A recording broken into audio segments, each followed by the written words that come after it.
Lights flashed across the stage, cameras rolling as the live TV broadcast kicked off. The host, a well-known liberal commentator named Mark Reynolds, sat confidently in his chair, a smug grin on his face.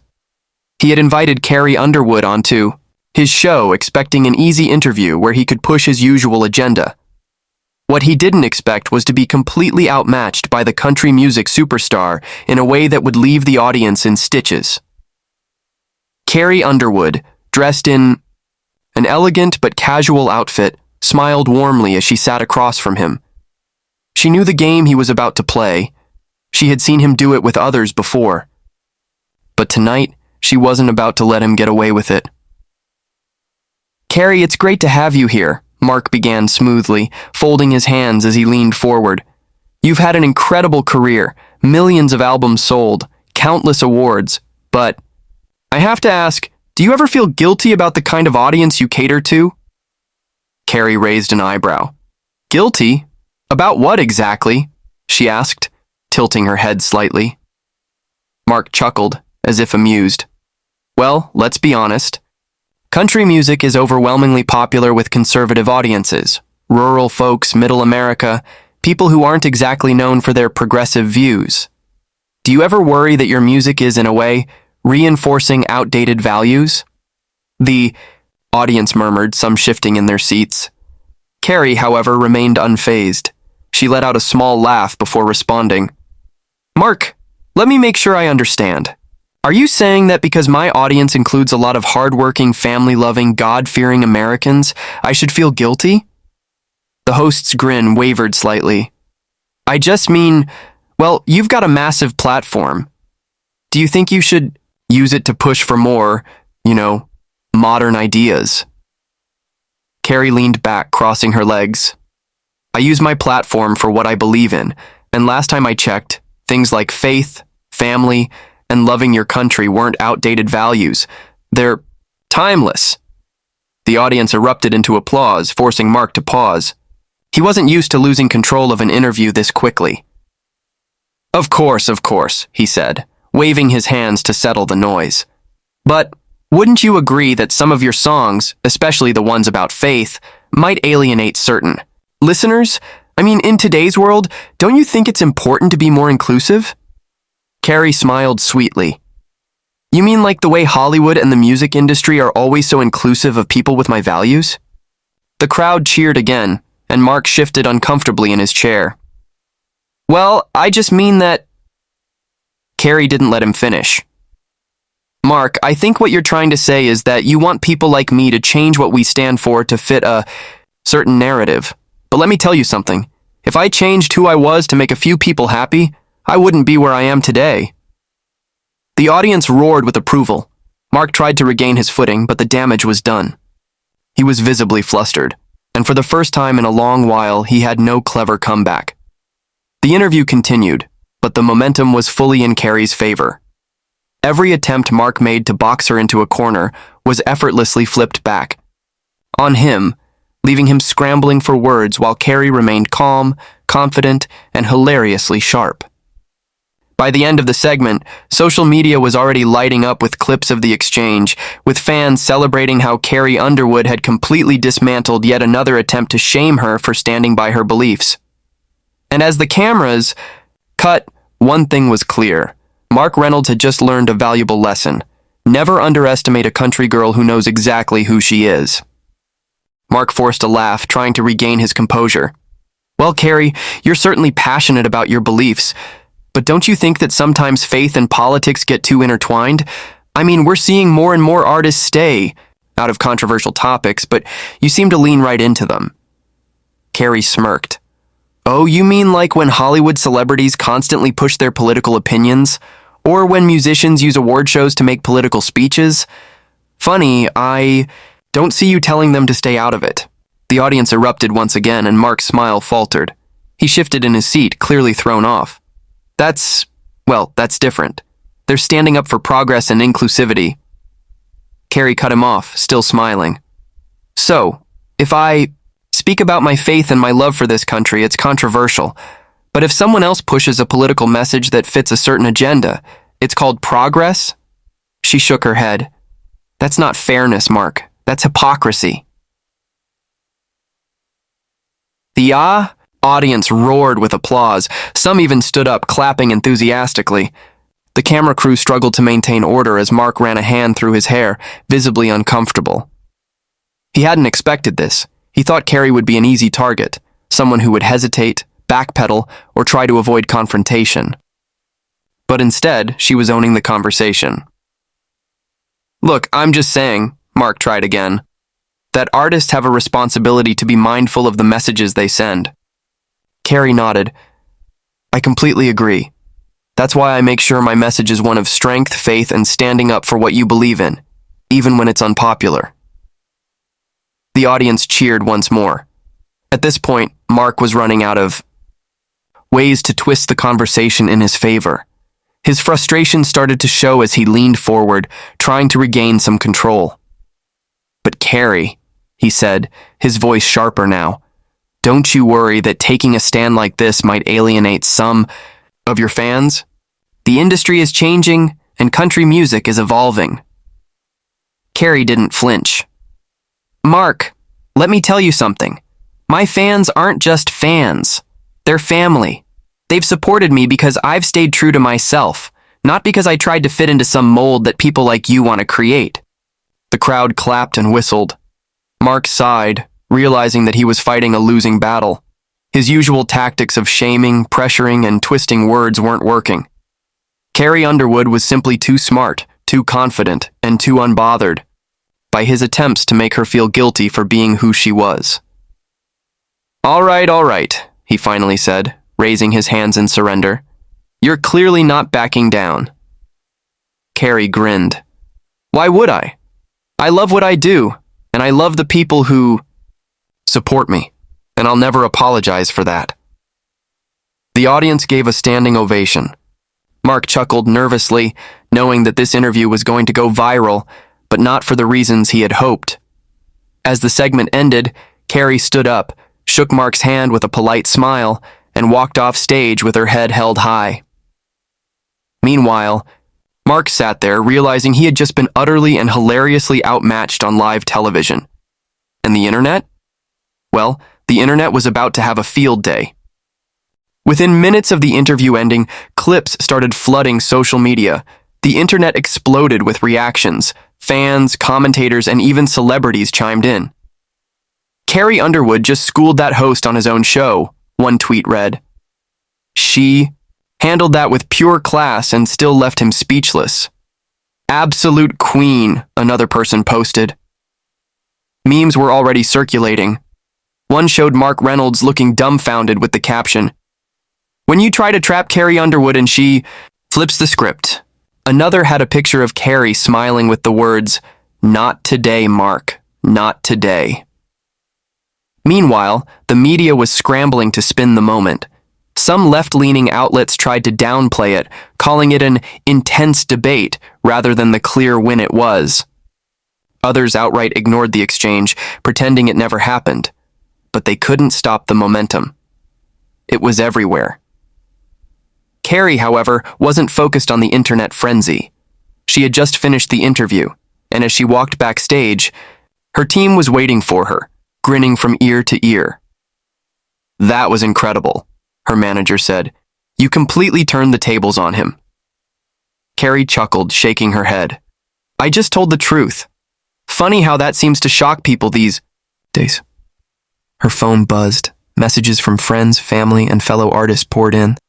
Some were just laughing at how effortlessly she had handled the situation, while others were thanking her for standing up for values that so many were afraid to speak about. But then, something happened that made it all even bigger. A major Hollywood actor, someone who had always stayed quiet about politics, retweeted the clip, adding a simple caption, Respect. That single word sent shockwaves through the industry. People who had never spoken up before were now coming out in support of Carrie. It was as if she had given them permission to stand firm in their own beliefs.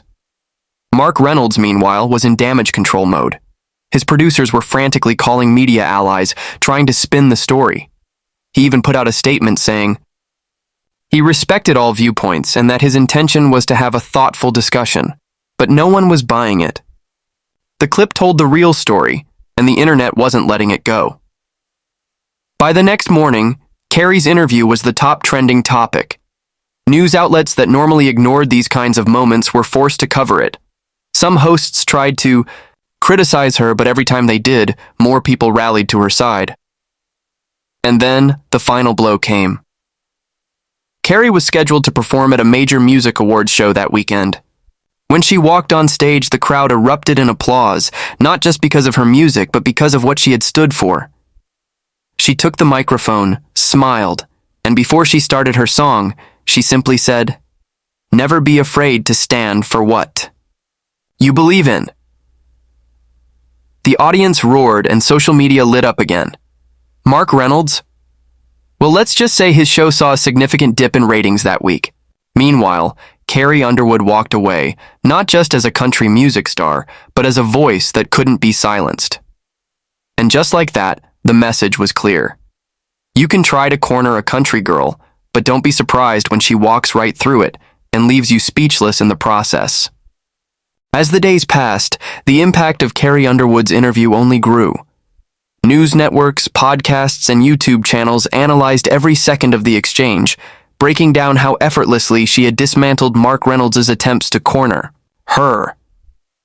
Even mainstream outlets that usually ignored conservative-leaning stories had no choice but to acknowledge what had happened. One particular moment from the interview became legendary. When Mark had smugly asked Carrie if she worried about being on the wrong side of history, and she had simply smiled and replied, "I'd rather be on the side of truth." That clip alone racked up millions of views across all platforms. The phrase started trending, appearing on t-shirts, memes, and even bumper stickers. Fans and supporters flooded Carrie's social media, thanking her for standing up for her values and refusing to back down in the face of media pressure. But while her fans celebrated, the establishment was seething. Hollywood insiders were furious that Carrie had broken the unspoken rule, never challenged the media's narrative. Industry elites whispered that she might face backlash, that award show invitations might mysteriously stop coming her way. Some music journalists even hinted that radio stations could reduce airplay for her songs. Carrie, however, wasn't worried. She had built her career on authenticity, not approval from industry gatekeepers. Her fans weren't just followers. They were a movement, and they weren't going anywhere. Then came the real shocker. A week after the interview, Carrie announced a surprise live concert in Nashville, completely free for fans. Tickets were gone in minutes. When the night of the show arrived, the stadium was packed, energy buzzing through the air. As she stepped onto the stage, the cheers were deafening. Fans held up signs that read, "Stand for Truth," and "We've got your back, Carrie." She took the microphone, pausing as the crowd quieted down.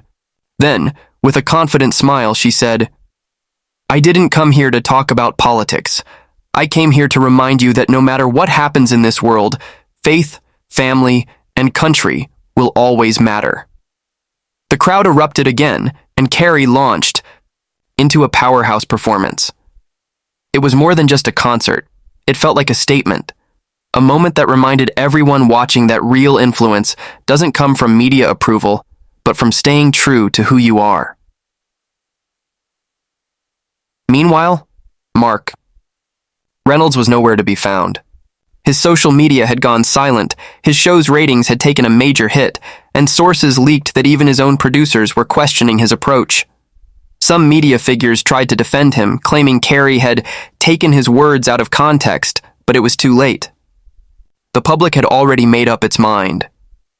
Carrie Underwood hadn't just won an argument, she had changed the conversation.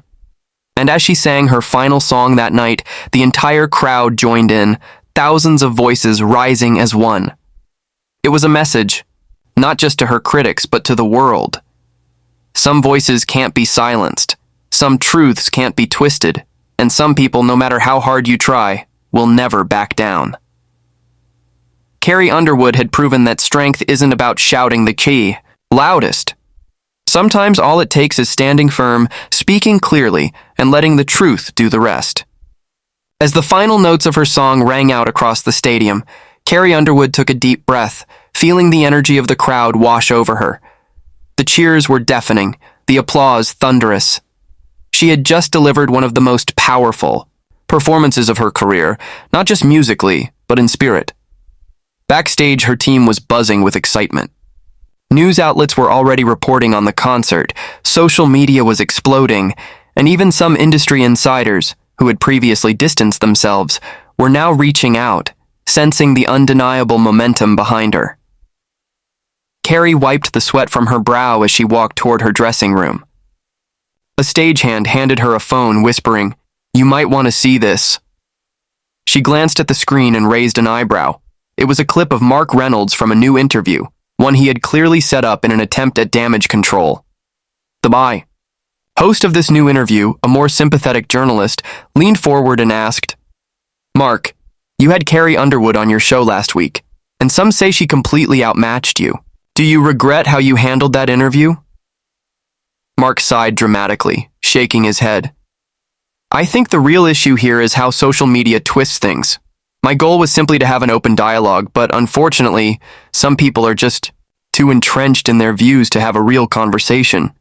Carrie scoffed, rolling her eyes. "Oh, so now I'm the one who wouldn't have a real conversation?" she muttered to herself. The host continued, "But Mark, the clip of her saying, 'I'd rather be on the side of truth,' has been viewed over 50 million times.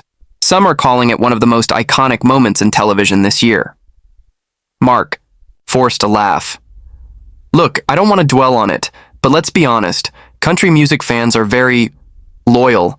They'll defend her no matter what." Carrie smirked. He still doesn't get it. Turning off the video, she set the phone down and shook her head. This wasn't about just country music fans. This was about something bigger. People were tired of being told what to think, tired of media elites acting as if they were the ultimate authority on truth. She leaned back against the couch, thinking about how far she had come. From a small-town girl chasing a dream to a global superstar who could stand her ground against the most powerful voices in the industry. And through it all, she had never compromised who she was. A knock on the door interrupted her thoughts. Her manager peeked in, a huge grin on his face. "Carrie, you're not going to believe this." She sat up. "What is it?" He handed her another phone, this time showing a news alert. "Carrie Underwood's Nashville concert breaks attendance records, largest country music audience in the last decade." Her eyes widened. "Wait, what?" He nodded. "Yep. Not only that, your streaming numbers have skyrocketed. Radio stations are playing your songs even more than before. The industry tried to push back, but the fans, they just doubled down." Carrie let out a small laugh. "So much for being on the wrong side of history, huh?" Her manager grinned. "Looks like history is on your side." Just then, another alert popped up, a tweet from a legendary musician, someone respected across all genres. Much respect to Carrie Underwood for standing her ground. Talent is talent. Truth is truth. Carrie exhaled, shaking her head with a smile. She never set out to start a movement. She had simply spoken her truth. But now, something much bigger was happening. People were waking up. And as she looked out at the city skyline, one thing was clear.